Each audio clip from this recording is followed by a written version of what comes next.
Dad skipped my wedding to meet his ex, then showed up at my baby shower dressed as a drunk clown. Now, I'm cutting him out of my life for good. My dad's been pretty hit and miss my whole life for supporting me. He was what I call a volunteer parent, but not in the way step-parents can be. Supportive for a kid that's not theirs. He was just there when it was the most convenient for him, which is never a sign, but I always loved my dad anyways, and I typically made excuses as to why he wasn't around. When I was a kid, I'd pretend he was like a super secret spy, and he couldn't always be around because he was always saving the world. What a joke that really was, though. I had a wedding. You would think this would be some super important do not miss unless you die event in your child's, but apparently not to my dad.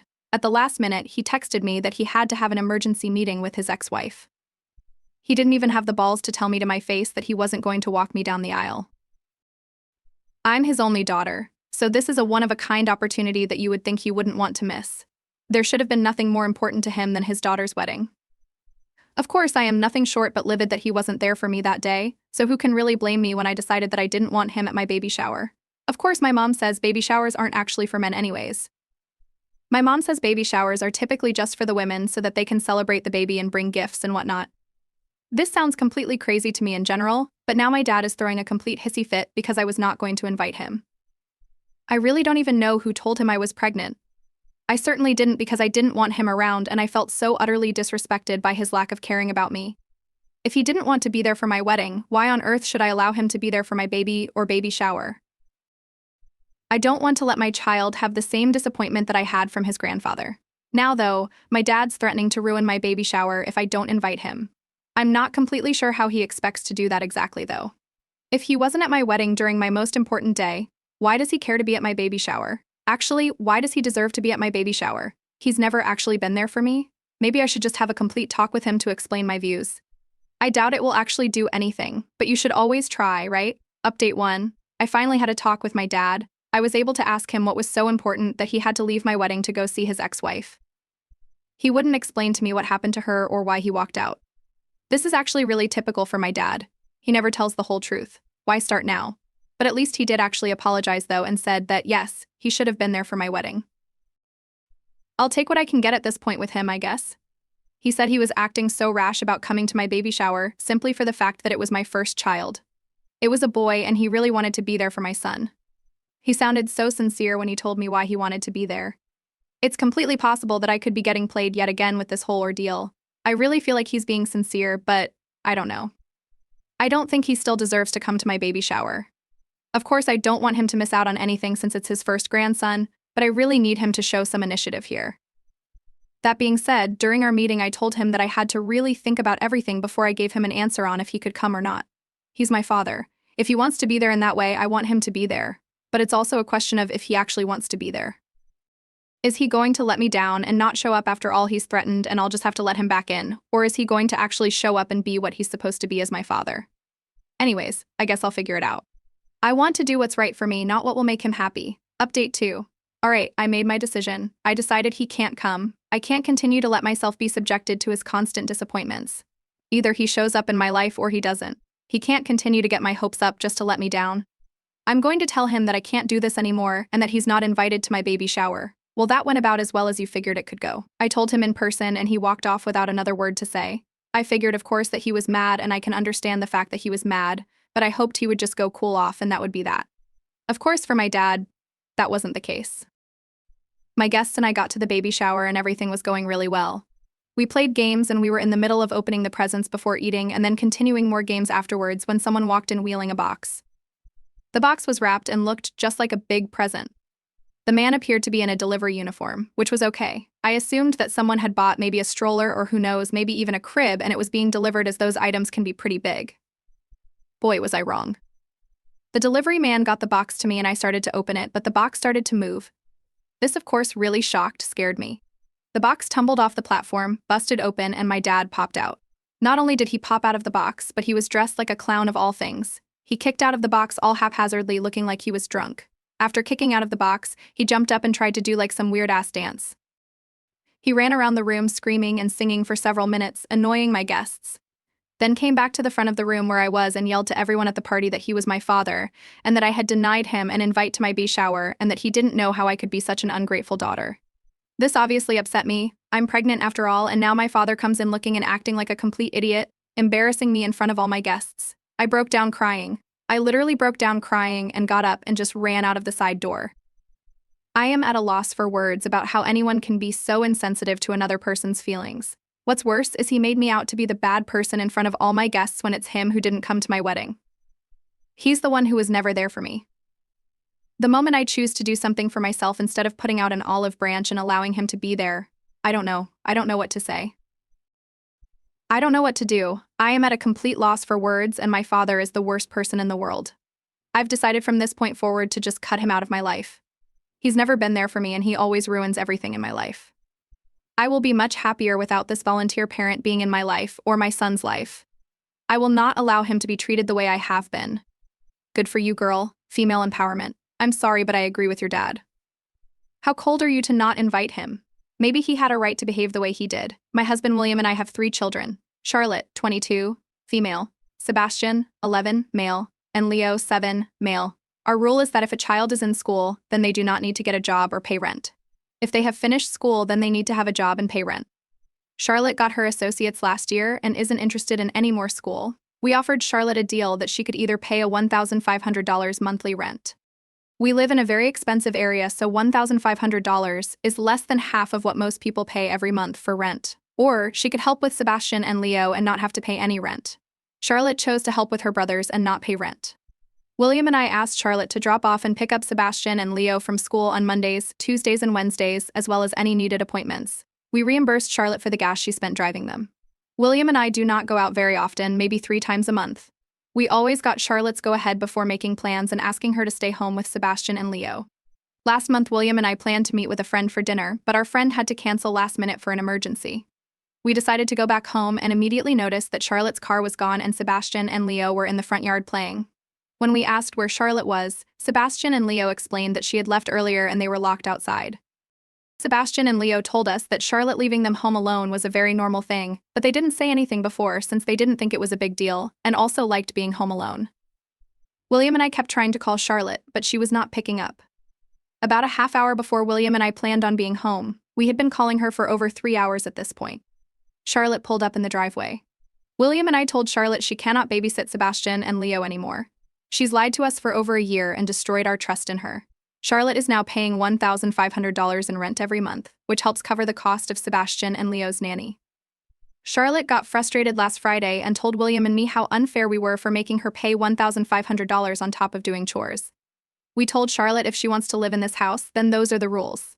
If she doesn't like it, then she can go ahead and walk out the door. Charlotte's biological mom, Phoebe, called William and me awful parents and accused us of choosing our new children over Charlotte. Phoebe posted a rant on Facebook voicing this opinion. Friends have reached out to us because they know we aren't favoring Sebastian and Leo over Charlotte. But they said that we were too harsh in telling Charlotte to either deal with our rules or walk out the door, because it's a hard thing to hear from your parents at any age and we should try to work out a compromise. But Charlotte broke our trust and lied for over a year. I don't see how a compromise would solve anything. Ada, some additional information because several people have asked. Charlotte works as an ultrasound technician and earns about $5,000 every month. In our area, most starter homes cost more than $3,000 every month, not counting utilities. Phoebe moved 2 hours away after Charlotte turned 18, so a commute from Phoebe's house to Charlotte's current job is obviously impossible. That is Phoebe's reasoning for why she cannot take Charlotte in and expects William and I to just let what Charlotte did slide. It looks like there's been some confusion when I say starter home. I'm referring to a studio apartment or a single room in a shared apartment. Charlotte gets a massive discount living with us compared to if she lived on her own, especially because we provide her utilities and food at home. NTA? She's not a child, she's 22, and leaving the 2 younger kids home alone could get you in a world of problems depending on the rules in your state. She's been irresponsible apparently for quite some time. In the beginning, she had a choice of arrangements. She chose the child care option and then didn't hold up her side of the deal, so you put her into the other option of paying rent. It's not like you kicked her out, which you totally could have done, technically since she's an adult. If her bio mom is so invested in her living arrangements, why doesn't she offer a spot in her home? And if paying rent and doing some chores seems onerous to her, she's going to have a rough time dealing with full-fledged adulting when she's on her own. Seems to me the compromise here is that you're still letting her live in your home at all, SMH. NTA, you told her her options and she chose to look after her younger siblings, then she actively went behind your back for over a year not fulfilling her end of the deal. Also, leaving the boys at home and locked out of the house seems to be the norm for her while you were out of the house. It's lucky you discovered what she was doing before something had happened to the boys. Also, $1,500 a month is nothing in a city that is expensive. If it's a major city like the one I live in, then that wouldn't even get you a studio apartment. So really, she shouldn't be complaining, because if she had her own place, she would pay rent, utilities, cook her own meals, and then still have to do chores. People saying you shouldn't charge your children are also the ones who get shocked when their adult children are not independent and still rely on them in adulthood. I'm 46, female. My daughter just turned 17 last week. She loves surprises, so I threw her a surprise party. I called, texted, contacted all her friends, and invited them. My daughter has been best friends with Matt, 17, male, since elementary school, and they started dating 2 years ago. Matt is a really sweet boy and he treats my daughter very well. I called Matt to tell him about the party and he was a bit confused. He told me that he and my daughter had broken up 2 weeks ago. That was news to me. My daughter was still going out at least twice a week, always telling me she was going out with Matt. She had even told me she was going out with Matt the night before I called Matt. I still have no idea where she's been going, and it's very concerning to me that it must be something bad because she's keeping up the ruse that she's still with Matt. Plus, she's been hanging out with some new people in the last few months. One of them is a person who my daughter used to joke about being a hard drug addict. She doesn't make those jokes anymore, but she used to make them very seriously and frequently, so that concerns me. I didn't say this all to Matt. I apologized for calling him and told him to have a good day. Before I hung up, he asked if he actually could come to the party, as he really wants to talk to my daughter and she's been distant at school. Again, Matt is a really good kid and he's known my daughter for a long time. If she was really into something dangerous like drugs or alcohol abuse, which sadly runs in my family, talking to him might be able to help her out. So I told Matt he could come to the party, but he had to leave if my daughter asked him to leave. Well, the party was last week and my daughter was surprised by all her guests, but she got really mad when she saw Matt. I saw her having an angry conversation with him and he left shortly after that. After the party, she told me that she and Matt were broken up and she couldn't believe he had come. I told her that I had known they were broken up, but I invited him because I thought it might be good for him to talk to her. She was livid. She called me a terrible mother and she's been cold to me ever since. I understand how I could have hurt her, but I still don't know if I was fully in the wrong in this situation. I love her more than anything, and I really wanted to do what was best for her. I'm sort of lost, so I was hoping you all could give me a judgment so I can understand the situation better. Ada, Yuta, you invited him thinking they were dating.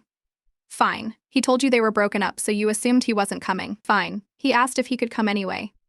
Correct response? Let me ask my daughter if she wants you to come. Edit. If it wasn't a surprise party, since it was, then it should have just ended there. Instead, you snuck it on her, manipulatively. There are a lot of other things floating around this situation that is concerning stuff that you aren't wrong about and should investigate more, but that was what your question was about, so that's the ruling. Waita. Instead of asking your daughter why they broke and asking if she was okay, you decided to invite Matt to her party. I can't wrap my head around how you thought it was a good idea and why you thought it would be good for your daughter to have him there. You automatically took Matt's side and thought you'd make his feelings and wants, if he wanted to talk to her, a priority over your daughter's. If she didn't want to talk to him, I would 100% have my daughter's back and not invite him. Did you even consider that he did something to your daughter to cause them to break up?